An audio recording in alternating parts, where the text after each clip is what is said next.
नमस्कार and welcome you all to DRX mentor. मैं हूं डॉक्टर जयंत और आज की वीडियो में डिस्कस करने वाले हैं 2019 के 10 क्वेश्चंस हम जहां पर डिस्कस करेंगे।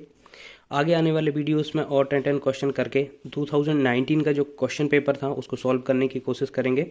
ठीक है, अदर जैसे उसका करेक्ट ऑप्शंस है उसको तो एक्सप्लोर करेंगे ही, हम अदर ऑप्शंस को भी एक्सप्लोर करेंगे। एक्चुअली क्या होता है कि जब कोई भी फार्मासिस्ट या फिर कोई भी एग्ज़ाम पेपर बनने के लिए एक्सपर्ट के पास जाता है तो उसके पास प्रीवियस ईयर के क्वेश्चन भी जाते हैं। तो कई बार क्या होता है कि आपके क्वेश्चन से रिपीट हो जाते हैं और कई बार अदर ऑप्शन से क्वेश्चन बन जाते हैं, इसलिए हम अदर ऑप्शंस को भी एक्सप्लोर करेंगे। तो चलिए स्टार्ट करते हैं, बट उससे पहले मैं आपसे एक क्वेश्चन पूछूंगा। यहाँ पर प्रीवियसली मैंने वीडियो अपलोड की थी, उसमें लगभग मैंने 33 एंटीडोट्स कवर किए थे। उनमें से एक क्वेश्चन मैं यहाँ से पूछ रहा हूँ, आप यहाँ पे आंसर करिएगा, कमेंट करिएगा।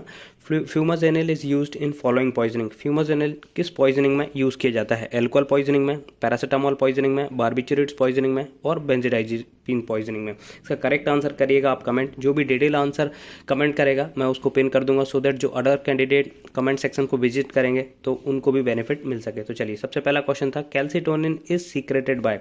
कैल्सिटोनिन जो हार्मोन होता है वो किस ग्लैंड से सीक्रेट होता है? तो आपके ऑप्शंस थे parathyroid gland, adrenal gland, thymus gland, thyroid gland. तो बहुत ही सिंपल क्वेश्चन आया हुआ था, इसका राइट आंसर है थायराइड ग्लैंड। अब कैल्सिटोनिन क्या होता है, किस ग्लैंड से, पर्टिकुलर सेल से सीक्रेट होता है? कई बार ये क्वेश्चन पूछ लिया जाता है। तो यहाँ पर आप देख सकते हैं calcitonin is a 32 amino acid peptide hormone. इसमें कितने अमाइनो एसिड होते हैं? 32 अमाइनो एसिड होते हैं। एक क्वेश्चन बहुत ज़्यादा पूछा जाता है कि इंसुलिन में कितने अमाइनो एसिड्स होते हैं? वहाँ पर आपको पता है 51 अमाइनो एसिड्स होते हैं और वो बीटा सेल से सीक्रेट होता है। ऐसे ही कैल्सिटोनिन जो होता है वो सी सेल से सीक्रेट होता है ऑफ थायराइड ग्लैंड। तो थायराइड ग्लैंड में डिफरेंट टाइप की सेल्स होती हैं, उनमें से सी सेल से सीक्रेट होता है आपका कैल्सिटोनिन, याद रखिएगा। सी सेल्स को हम पैराफॉलिकुलर सेल्स भी कहते हैं, तो ये आप याद रखिएगा। कैल्सिटोनिन का जो मेन फंक्शन होता है वो lower the calcium level in the blood. जैसे ही आप डाइट से कैल्शियम आता है तो वो एब्जॉर्ब होकर ब्लड में जाता है और ब्लड से बोन में जाता है। तो ब्लड से बोन में जाने के लिए जो हार्मोन रिस्पॉन्सिबल होता है उसको वो वहाँ पर कैल्सिटोनिन वर्क करता है। कैल्सिटोनिन एक नेजल स्प्रे भी आता है जो कि ऑस्टियोप्रोसिस, जो फीमेल्स में मेनोपॉज के बाद ऑस्टियोप्रोसिस की प्रॉब्लम होती है, बोन वीकनेस की प्रॉब्लम होती है, तो उस कंडीशन में कैल्सिटोनिन नेजल स्प्रे यूज़ किया जाता है। तो आप जब फार्मासिस्ट बनेंगे तो आप वहाँ पर आपको देखने को ये मिलेगा। नेक्स्ट क्वेश्चन था capsid is present in. Capsid किस में प्रेजेंट होता है? फंगस में, वायरस में, बैक्टीरिया में, प्रोटोजोआ में। तो इसका राइट आंसर सब पता ही है आपको, क्योंकि ये बहुत सिंपल क्वेश्चन है। वायरस में प्रेजेंट होता है, वायरस में जो जेनेटिक मटेरियल होता है उसको प्रोटेक्ट करके रखता है कैप्सिड। ठीक है, नेक्स्ट क्वेश्चन है estimation of creatinine in urine is considered to be a more reliable indicator for evaluation of.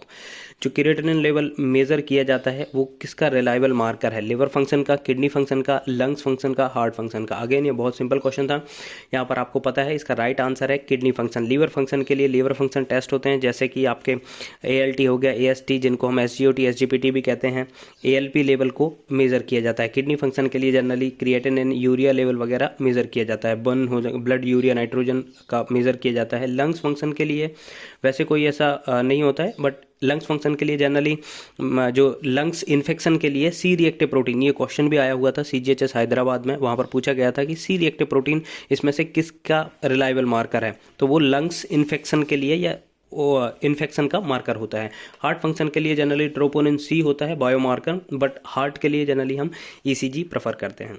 Next question है hammer mill work on the principle of. Hammer mill जो होती है वो किस प्रिंसिपल पर वर्क करती है? Cutting, impact, compression, attrition. तो इसका राइट आंसर है इम्पैक्ट।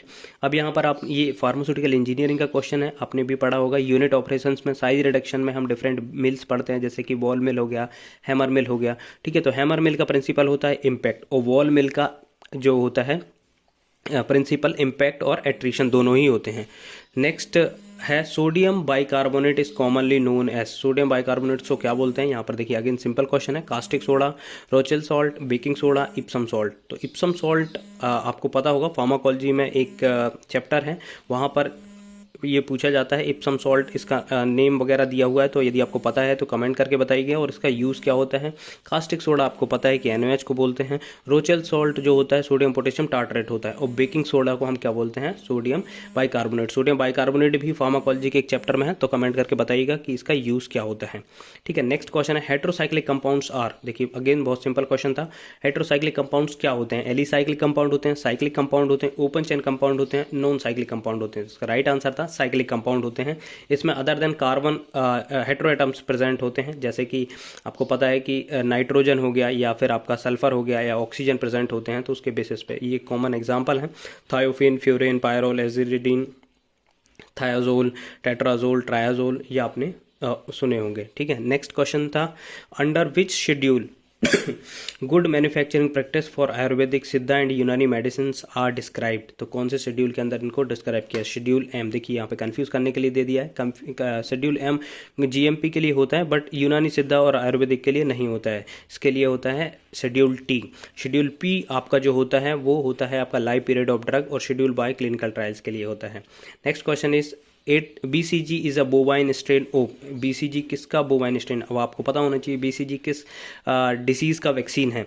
तो इसके ऑप्शन थे Mycobacterium tuberculosis, salmonella typhi, hepatitis virus, para influenza virus. तो अगेन ये बहुत सिंपल था, माइकोबैक्टीरियम ट्यूबरकुलोसिस, क्योंकि ये टीबी के इन्फेक्शन से बचने से लिया जाता है BCG वैक्सीन। तो इसका BCG का फुल फॉर्म पूछा गया था एक क्वेश्चन पे, एक एग्जाम में। यदि आपको पता है तो BCG का कमेंट करिएगा।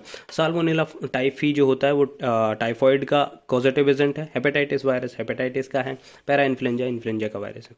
ठीक है, नेक्स्ट था astrocytes are present in. Astrocyte किस में प्रेजेंट होते हैं? Blood, cerebrospinal fluid barrier, blood placental barrier, blood brain barrier, cell membrane barrier. तो आपको पता है एस्ट्रोसाइट एक न्यूरोनल सेल है और ये BBB ब्लड ब्रेन बैरियर में प्रेजेंट होती है। इसका राइट आंसर था blood brain barrier. Next question था small pox vaccine is a. Small pox vaccine क्या है? बैक्टीरियल वैक्सीन है, टॉक्सॉइड है, एंटी सीरम है या वायरल वैक्सीन है? तो इसका राइट आंसर है, जैसे कि आपको पता है स्मॉल पॉक्स एक वायरस के कारण होता है, तो ये वायरल वैक्सीन है। अब आपको वायरल वैक्सीन आपको पता होना चाहिए कि वैक्सीन कितने टाइप की होती है। तो यहाँ पर मैंने ये स्क्रीनशॉट लगाया हुआ है। वैक्सीन 2 टाइप की होती है जनरली, जो जिसमें किल्ड होता है और जिसमें लाइव होता है। किल्ड मतलब क्या होता है कि जैसे कोई भी बैक्टीरिया वायरस होता है उसको इनएक्टिवेट कर दिया जाता है। इनएक्टिवेट तो नहीं, उसको किल्ड ही कर दिया जाता है डिफरेंट मेथड से। ठीक है, फिर उसको इंजेक्ट किया जाता है बॉडी में। तो उसमें भी डिफरेंट टाइप के होते हैं, बैक्टीरियल वैक्सीन, वायरल वैक्सीन। तो जो बैक्टीरियल होते हैं जैसे कि टाइफॉइड हो गया, कोलेरा हो गया, वुफिंग कफ हो गया, मेनिंजिकोकल हो गया, हीमोफिलस हो गया और प्लेग हो गया। वायरल में आपको पता है पोलियो। हाँ, इसमें से यहाँ पे क्वेश्चन मैं आपको बताता हूँ कि कौन सा क्वेश्चन पूछा जाता है।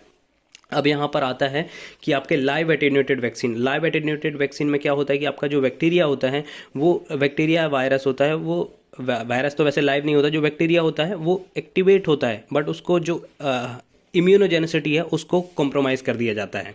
ठीक है, जैसे कोई बैक्टीरिया हो गया वो उसको कॉम्प्रोमाइज़ कर दिया जाता है, सो दैट वो कोई भी एलिसिट ना कर सके, ऐसा हार्मफुल इफेक्ट एलिसिट ना कर सके।